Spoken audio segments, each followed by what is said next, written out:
12월 24일 주일 새벽 예배 하나님 앞에 드리시겠습니다. 고마우신 하나님 아버지 감사합니다. 귀하고 복된 주를 우리에게 허락하여 주시고 21일 동안 열심히 다니엘 기도회로 하나님 앞에 달려가게 하시다가 또 이제 새벽 예배로 주님 앞에 기도를 이어가게 해주셔서 감사합니다. 기도할 때 우리의 기도를 들으시는 주님으로 인하여 감사합니다. 신조각 집사님 가운데 회복의 소식을 듣게 해주셔서 감사하고 계속해서 그 회복이 하나님 그 회복을 볼 수 있게 해주시고 사랑하는 유영재 집사님 회복의 가속도가 붙게 해주시고 우리가 하나님 앞에 목 놓아 기도했던 하나님 21일 동안 또 금요 차례 때 사는 우리 성도들의 각종 다양한 어려움들을 붙들고 기도했던 것처럼 하나님 우리 가운데 역사하시는 그 하나님을 만날 수 있도록 주님 도와주옵소서. 이 어두워져가는 시대에 새벽에 요한계시록을 묵상하게 됐는데 시대를 분별하는 눈과 이 시대 가운데 진리가 우리에게 비춰주시는 그 진리 빛을 잘 분별할 수 있도록 주님 은혜 내려 주옵소서. 귀한 말씀으로 우리를 인도하여 주옵소서. 사랑하는 예수님의 이름으로 감사하며 기도합니다. 아멘. 우리 찬송가 336장 함께 찬양 드리시겠습니다.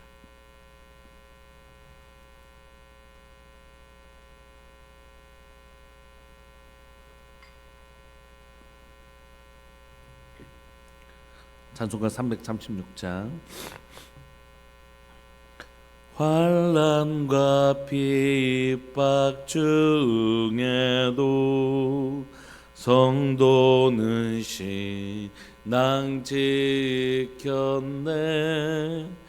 이 신앙 생각할 때에 기쁨이 충만하도다. 성도의 신앙 따라서 죽도록 충성하겠네.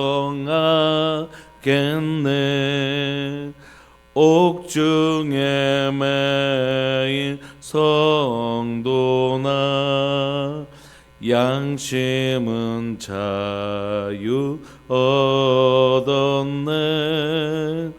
우리도 고난 받으면 죽어도 영광되도다. 성도의 신앙 따라서 죽도록 충성하겠네. 성도의 신앙 본받아 원수도 사랑하겠네. 인자한 언어 행실로 이 신앙 전파리라. 성도의 신앙 따라서 죽도록 충성하겠네.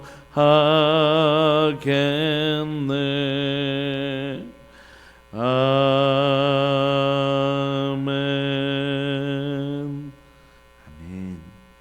우리 하나님의 말씀 요한계시록입니다. 요한계시록 3장 7절부터 13절까지입니다. 요한계시록 3장 7절부터 13절까지입니다.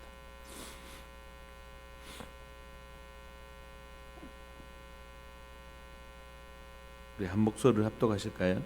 요한계시록 3장 7절부터 13절까지. 시작. 빌라델비아 교회 사자에게 편지하라. 거룩하고 진실하사 다윗의 열쇠를 가지시니 곧 열면 닫을 사람이 없고 닫음이 열 사람이 없는 그가 이르시되 볼지어다 내가 내 앞에 열린 문을 두었으되 능히 닫을 사람이 없으리라. 내가 내 행위를 아노니 내가 작은 능력을 가지고서도 내 말을 지키며 내 이름을 배반하지 아니하였도다. 보라, 사탄의 회당 곧 자칭 유대인이라 하나 그렇지 아니하고 거짓말하는 자들 중에서 몇을 내게 주어 그들로 와서 내 발 앞에 절하게 하고 내가 너를 사랑하는 줄을 알게 하리라. 내가 나의 인내의 말씀을 지켰은즉 내가 또한 너를 지켜 시험의 때를 면하게 하리니 이는 장차 온 세상에 임하여 땅에 거하는 자들을 시험할 때라. 내가 속히 오르니 내가 가진 것을 굳게 잡아 아무도 내 면류관을 빼앗지 못하게 하라. 이기는 자는 내 하나님 성전의 기둥이 되게 하리니 그는 결코 다시 나가지 아니하리라. 내가 하나님의 이름과 하나님의 성 곧 하늘에서 내 하나님께로부터 내려오는 새 예루살렘의 이름과 나의 새 이름을 그의 위에 기록하리라. 기 있는 자는 성령이 교회들에게 하시는 말씀을 들을지어다. 아멘. 우리가 요한계시록을 살펴보게 되는데, 요한계시록은 우리가 주일날 살펴보았던 에스겔처럼 네 가지 환상으로 이루어져 있습니다. 네 가지 환상. 성령님께서 사도 요한에게 보여주신 네 가지 환상으로 이루어져 있는데, 첫 번째 환상은 지상교회 모습을 보여주고 있고, 두 번째 환상은 우리가 잘 아는 일곱 심판이 기록되어 있고, 세 번째 환상은 마침내 큰 성 바벨론이 심판하는 것으로 이루어져 있고, 마지막은 우리가 잘 아는 새 예루살렘 성이 임하는 것을 보여주고 있습니다. 그러니까 이 네 가지 환상이 보여주는 메시지는 지상교회가 불완전하고 연약하지만 마침내 완전한 천상교회로 자라갈 것인데, 그 과정에 하나님 반드시 이 세상을 심판하신다, 이렇게 얘기해요. 그러니까 요한계시록은 사실 무서운 책이 아니고 세상을 심판하시고 자기 백성을 구원하시는, 일본이 패망할 때 우리가 광복했던 것처럼, 애굽이 심판받을 때 이스라엘 백성들이 구원받은 것처럼 사실 구원의 성경입니다. 그래서 오늘 우리가 읽고 있는 이 책은, 읽고 있는 이 부분은 첫 번째 환상에 관한 것입니다. 첫 번째 환상에는 사실 누구를 보여주냐면 예수님을 보여줍니다. 교회 가운데 누가 계신다고요? 예수님이 계십니다. 믿음의 눈을 열면 교회 공동체 안에는 누가 반드시 계시냐면 다스리고 계시는, 교회를 다스리고 계시는 우리 주님이 보이는 거죠. 그 주님께서 이제 사도 요한을 통하여 소아시아 일곱 교회에게 편지하게 하셨는데, 오늘은 그 소아시아 일곱 교회 중에서 빌라델비아 교회 살펴보려고 합니다. 형제 사랑이라는 이름을 가지고 있는 이 빌라델비아 교회는 서머나 교회와 함께 두 교회만 유일하게 하나님으로부터 책망이 없었던 교회입니다. 책망을 받지 않았던 교회. 그런데 이 빌라델비아 교회는 우리가 본문에 보시면 아주 작은 능력을 가진 아주 작은 교회였던 것 같습니다. 반대로 칭찬 한마디 없고 하나님 앞에 책망만 받았던 라오디아 교회는 사실 굉장히 큰 교회거든요. 우리가 이제 굉장히 큰 규모를 가진 교회였는데, 그렇다고 해서 하나님 큰 규모의 교회를 가진 교회를 싫어하시고 작은 교회 이런 게 아니잖아요. 규모가 하나님의 기쁨과 하나님의 책망이 되지 않지 않습니까? 그럼 뭐가 하나님 앞에 기준인가? 크기에 상관없이 하나님 앞에 얼마나 진실한가 하는 것이죠. 그래서 오늘 7절을 보시면 빌라델비아 교회 사자에게 편지하는 것입니다. 그 빌라델비아 교회에게 편지하는데, 이 편지할 때 예수님을 누구로 소개하냐면 거룩하신 분, 진실하신 분. 그러니까 머리 대신 예수님이 거룩하고 진실하기 때문에 하나님은 그 교회의 규모가 크든지 작든지, 크다고 해서 나쁜 게 아니고 또 크다고 해서 좋은 게 아니고, 중요한 건 뭐냐면 그 교회가 거룩하고 진실한가, 그의 마음이 부패되어지지 않았는가, 그게 하나님 앞에 너무 소중한 기준이라는 것이. 여러분, 우리가 성경을 읽으면 성경을 믿었으면 좋겠습니다. 때로는 아무리 얘기해도 말을 안 믿어주는 사람들이 있어요. 하나님이 말씀하셨는데도 우리가 안 믿으면 안 되잖아요. 아이고, 말은 이래도 또 하나님이 이러실 거야, 이렇게 그렇게 오해하면 안 됩니다. 진짜 하나님 원하시는 건 거룩하고 진실하신 거죠. 때로는 이런 거 있잖아요. 우리의 문화 속에 선물을 드려도 저는 괜찮습니다, 이게 그래도 저게 괜찮다는 뜻이 아니다, 이렇게 자꾸 우리가 한 3번은 더 물어봐야 된다, 막 이렇게 생각하고 해석하는 경향들이 있잖아요. 그럴 수도 있잖아요. 예의상 막 거절하고. 그러나 하나님의 말씀을 그렇게 해석하면 안 됩니다. 하나님 진짜 하나님 말씀 전에도 그래도 큰 교회, 힘 있는 교회, 뭐가 있는 교회 좋아하시겠지, 뭔가를 많이 하고 뭔가 이런 거 좋아하시겠지. 그렇게 생각하시면 안 됩니다. 진짜 하나님은 말씀하신 그대로 1.1획도 변함없이 진실하신 말씀하시는 분이시거든요. 하나님 우리에게 원하신 건 뭐냐면 너희 교회가 거룩하고 진실하기를 원한다 이렇게 말씀하세요. 근데 여러분 교회만 그럴까요? 그렇지 않아요. 여러분 교회이신 여러분들 한 분 한 분 저의 마음, 여러분들이 교회에 얼마나 큰 일을 하는가, 얼마나 뭐 충성되게 뭔가를 많이 하는가, 하나님 앞에 진실한 마음을 가지고 그걸 한다면 그것만큼 하나님을 기쁘시게 하는 일이 없겠지만, 내가 행위를 해놓고 그것을 막 자랑하는 마음, 내가 이 정도 했으니까 나는 막 이거 하니까 이런 마음 가지고 하면 그건 의미 없다는 것이. 하나님 진짜 교회가, 성도가 어떤 사람이기를 원하시냐면 너 진실하지, 너 거룩하지, 고마워, 내가 거룩하고 내가 진실한데, 머리 대신 예수님이 거룩하고 진실한데 교회 너희들이, 내 몸 된 너희가 그렇게 거룩하고 진실하게 자라줘서 너무 고마워, 그렇게 말씀하시는 분이시다. 그러니까 여러분들의 삶의 성공의 여부는 내가 얼마나 많은 돈을 헌금하고 내가 얼마나 많은 것들을 했냐가 있는 게 아니라 얼마나 거룩하게 살았는가, 얼마나 하나님 앞에 진실하게 살았는가가 기준이라는 것이에요. 교회도 마찬가지입니다. 이 교회가 정말 하나님 기뻐하시는 교회일까? 그건 그 교회는 뭐도 했고 뭐 이게 아니고 정말 하나님 앞에 거룩한 교회인가, 하나님 앞에 진실한 교회인가, 이게 척도라는 것이에요. 여러분 절대 잊지 마십시오. 이렇게 사는 인생이 하나님 앞에 인정받는 인생입니다. 하나님 앞에 거룩하고 진실하게 사는 인생이 하나님의 칭찬만 받는 교회가 되는 것이에요. 그 거룩하고 진실하신 예수님이 무엇을 가지고 계시냐면 다윗의 열쇠를 가지시고 계십니다. 다윗의 열쇠를 가지신 이를 설명하는데 그건 뭐냐면 열면 닫을 사람이 없고 닫으면 열 사람이 없는 그가 이르시되, 예수님께서 바로 이 다윗의 열쇠를 가지신 분이시죠. 닫으면 열 사람이 없고 열면 닫을 사람이 없다는 뜻은 무슨 뜻입니까? 주권을 가지고 있다는 거죠.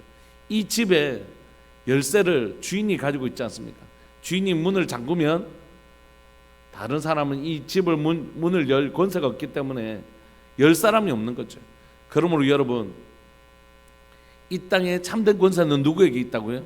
예수님에게 있습니다. 우리 주님께 있습니다. 근데 이게 뭐 너무 당연한 얘기 아닙니까? 그런데 이게 참 우리의 삶에 찾아왔을 때 이게 우리 안에 우리의 믿음을 흔든다고요. 여러분, 우리 가족 중에, 우리 교회 성도 중에 누가 아프다고 생각해 보십시오. 우리의 마음속에 자꾸 이 사람의 치료의 주권은 의사가 가지고 있다고 생각해요. 물론 하나님이 의사를 통하여 치료하십니다. 또 기도를 통하여 치료하시기도 하시고. 그런데 진짜 치료는 누가 하시냐면 주님이 하십니다. 주님. 그런데 다윗의 열쇠를 주님이 가지고 계신데 자꾸 어디에 마음을 빼앗기냐면 내 힘으로 뭔가를 이 문제를 해결해 보려고 어떤 의사가 주님께 기도하면서 하나님 좋은 의사 만나 주시고 이 환경들을 열어달라고 기도하는 게 아니라 이 막 다른데 막 찾아러 다니는 것이 너무, 그러니까 이 일에 진짜 주권이 하나님께 있다는 것을 믿지 않는 것입니다.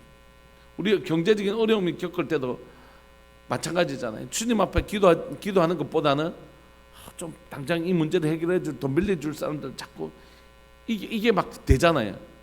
그러니까 우리가 실제로 다윗의 열쇠를 가지신 분은 우리 주님이십니다. 이거 말은 너무 쉽게 하는데 이 일을 진짜 믿음으로 행하기는 너무 어려운 것이. 요 옆에 있는 목사님 한 분이, 우리가 후원도 하고 섬기는 한 목사님, 다리가 이제 병원에서는 무릎 밑까지 절단을 해야 된다고, 병원에서는 그렇게 얘기하고 수술 앞두고 있다가 이거 도무지 안 되겠다 해서 사모님 목사님 모시고 나와서 교회에서 이제 기도한 거예요. 하나님, 이 다리 자르고는 못 삽니다. 하나님, 나 좀 도와달라고.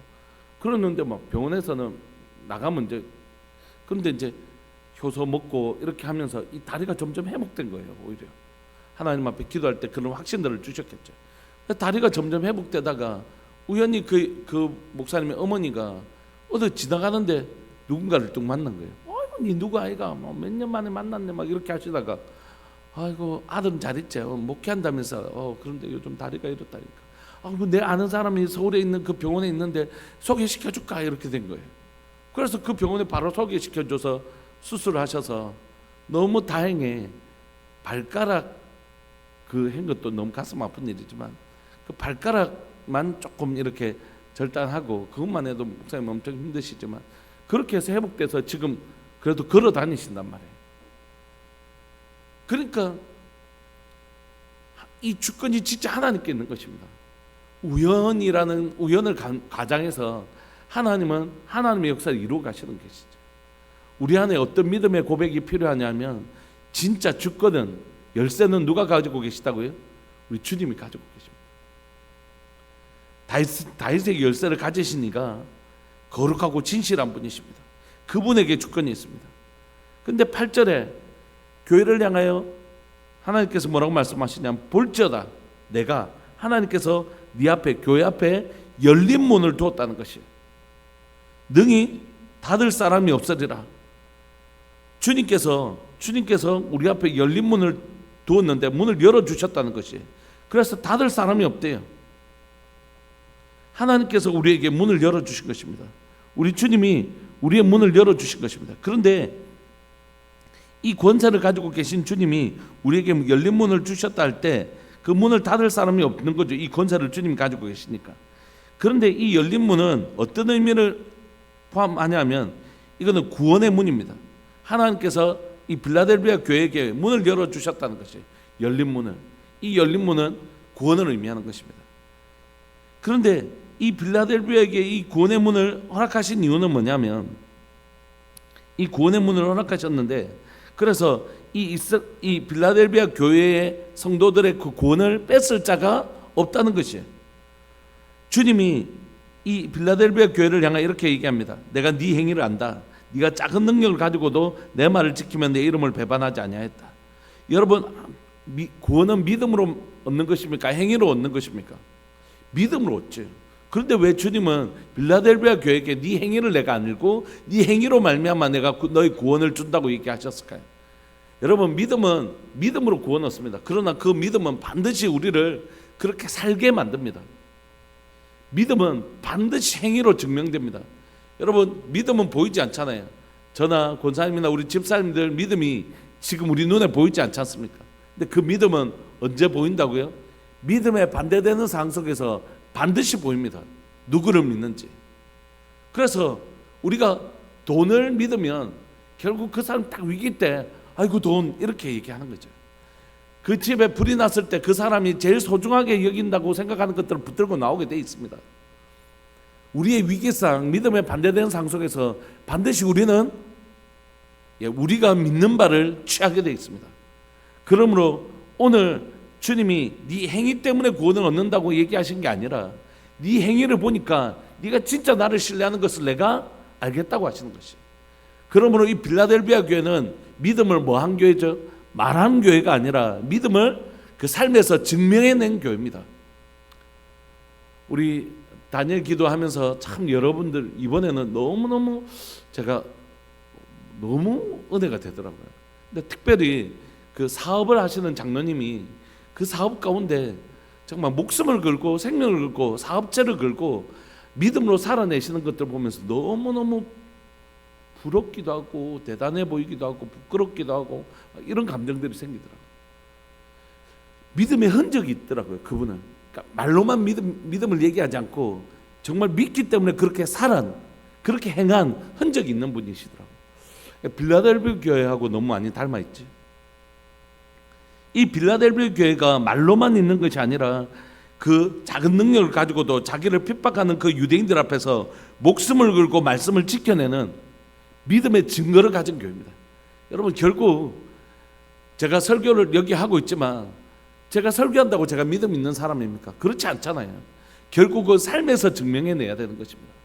여러분 사단이 너 목사니까 봐줄게 하지 않을 거고 주님이 목사니까 너 믿음 없어도 구원 줄게 이렇게 하시지 않을 거잖아요. 영적 세계에서 목사인 것과 아닌 것 아무 의미 없습니다. 직분이 사실 영적 세계에서는 아무 의미 없습니다. 여러분 권사님이라고 봐주고 뭐 집사님이라고 봐주고 그런 게 아니잖아요. 결국 우리가 그 믿음을 가지고 있는가, 우리가 증명할 수 있는 믿음을 가지고 있는가, 그게 중요한 것이잖아요. 사랑하는 여러분, 오늘 우리에게는 정말 위기상 속에서 진짜 하나님을 믿는지, 진짜 실존하시는 하나님을 내가 신뢰하고 있는지가 드러난단 말이에요. 그러니까 우리에게 진짜 필요한 건 뭐냐면 빌라델비아 교회처럼 우리의 삶에서 내가 진짜 하나님을 믿고 있음을, 위기 찾아오니까 결국 돈 찾아가네, 위기 찾아오니까 결국 사람 찾아가네, 그게 아니라 위기 가운데 있어도 눈에 보이는 것이 아니라 눈에 보이지 아니하는 하나님을 여전히 신뢰하는 믿음의 증거를 가지고 있는 것, 믿음의 흔적, 믿음의 증명할 수 있는 사람, 바로 그게 빌라델비아 교회고 오늘 주님 우리에게 말씀하시는 것입니다. 그는 작은 능력을 가지고 있었지만 하나님의 말씀, 주님의 말씀을 지키며 배반하지 않았습니다.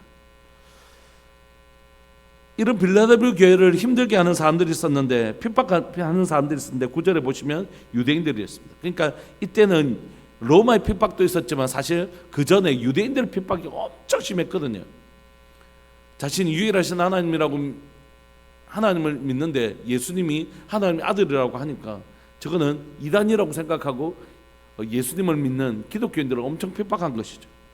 9절에 보시면 보라 사단에 해당, 주님은 유대인들을 뭐라고 지칭하고 계시다고요? 사단에 해당이라는 것이, 자칭 유대인이라는 것입니다.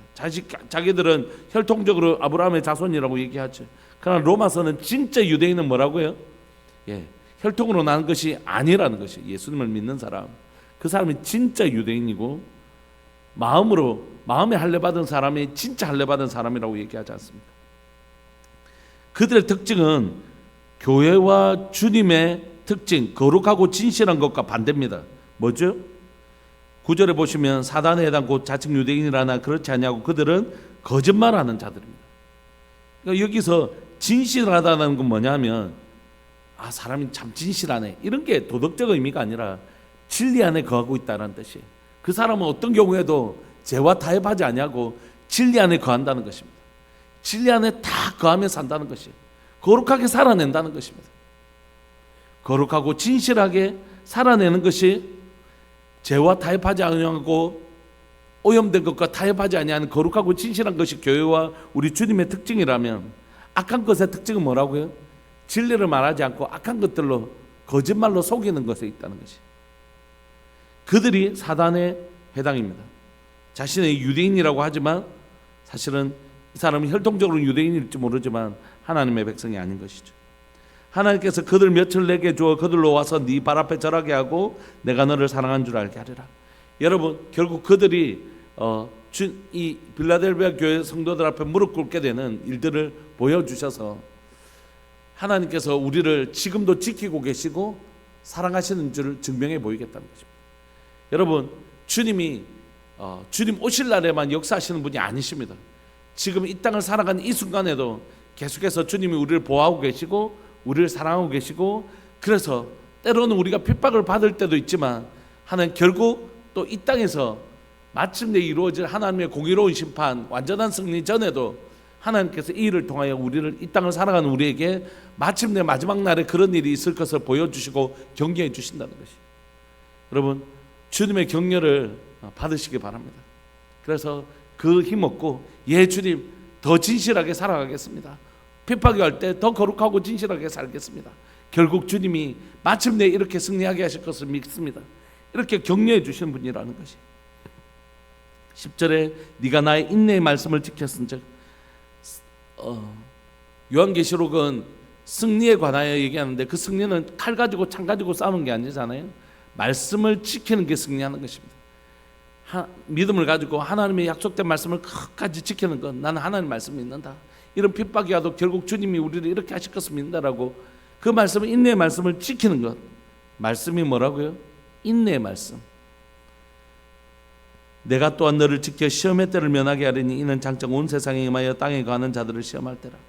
그러므로 하나님은 우리가 하나님의 말씀을 지킬 때 우리를 시험의 때를 면하게 한다는 건 시험이 없게 만들어 주겠다 이런 뜻이 아니에요.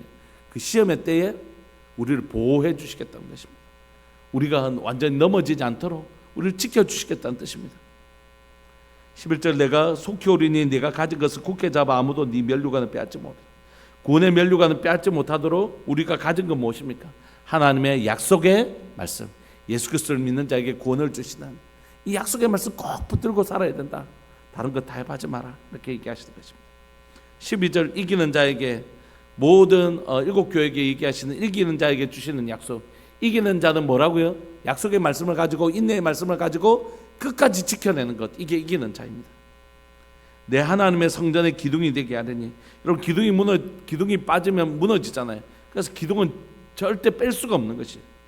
하나님 우리를 절대 하나님의 나라의 그 성전의 기둥이 되게 하신다는 것은 우리의 구원을 누가 빼앗아갈 수 없다는 것입니다. 그가 결코 다시 나가지 아니하리니 내가 하나님의 이름과 하나님의 성 곧 하늘에서 내 하나님께로 내려오는 새 예루살렘의 이름과 나의 새 이름을 그 위에 기록하리라. 그 위에 이름을 기록해 주신대요. 그러니까 하나님의 백성, 이렇게 하나님의 백성. 13절 귀 있는 자는 성령이 교회들에게 하시는 말씀을 들어야 되는 것입니다. 사랑하는 여러분, 우리 말씀 붙들고 기도하실까요? 진짜 참된 승리자는 무엇입니까? 그건 자신이 가지고 있는 큰 힘을 자랑하는 것이 아닙니다. 그건 작은 능력을 가지고도 큰 능력을 가지고 있느냐 작은 능력을 가지고 있느냐, 그것이 그 사람의 성공 여부가 아닙니다. 진짜 성공 여부는 큰 능력을 가지고 있느냐 작은 능력을 가지고 있느냐가 아니라 거룩한가 진실한가 또는 거짓말하는 자인가, 이 기준이라고요. 저 사람은 하나님 앞에 거룩하고 진실한가, 아니면 타협하고 편법을 취하는 그런 사람들인가, 그 가운데 이것이 갈라지는 것입니다. 하나님의 약속을 거룩하고 진실한 진리의 말씀을 붙들고 딱 붙들고 하나님의 말씀을 붙들면 누가 지켜주신다고요? 다윗의 열쇠를 가지신 분이 하나님의 말씀을 붙든 그를 붙들어 주십니다. 환난의 때에 그를 붙들어 주십니다. 진리를 붙들면 진리 대신 주님이 우리를 붙들어 주십니다. 그리고 그런 교회가 칭찬받는 빌라델비아 교회가 되는 것입니다. 오늘 우리가 살아가는 인생은 여러분 이렇게 얘기할 수 있습니다. 믿음의 시험장, 위험의 시험장. 여러분 자동차 만들면 어떻게 합니까? 이 강도가 센지 안 센지 박아보잖아요. 벽에다가 쾅 박아보잖아요. 왜 저렇게 차를 돈 들여서 만들어 놓고 왜 저 벽에다 부딪히지? 그렇게 생각할 수 있지만 왜 그렇게 합니까? 이게 얼마나 단단한지를 시험하는 것입니다. 주님은 때로는 우리가 살아가는 이 땅 가운데서 고난을 허락하십니다. 왜 하나님은 사랑하는 하나님의 백성인 우리를 고난을 주십니까? 왜냐하면 이곳에 우리의 믿음이 얼마나 단단한지 주님은 점검하시기를 원하시는 것이에요. 사랑하는 여러분, 그래서 우리의 삶들 가운데 어려움이 있는 것입니다.